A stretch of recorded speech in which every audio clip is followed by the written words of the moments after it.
भैया छातावा ले ले हो खाड़। ओहा पार भैया शशिकांत भैया छातावा ले ले हो खाड़।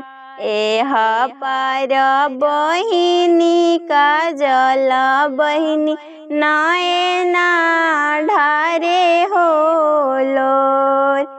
एह पार बहिनी छोटिया बहिनी नयना ढारे हो लोर। ओहा पार भैया दीपक भैया छातावा ले ले हो खाड़। ओहा पार भैया अभिषेक भैया छातावा ले ले हो खाड़। ओहा पार भैया दिव्यांश भैया छातावा ले ले हो खाड़। एह पार बहिनी खुशिया बहिनी नयना ढारे हो लोर। एह पार बहिनी आरुषि बहिनी नयना ढारे हो लोर।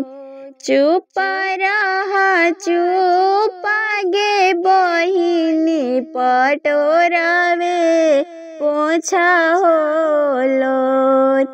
चुप रहा चुप गे बहिनी पटोरावा पोछा हो लोर।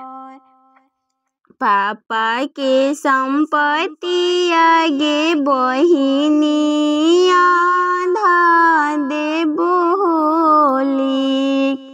चाचा के संपत्ति आज बहिनी आधा देबवाली।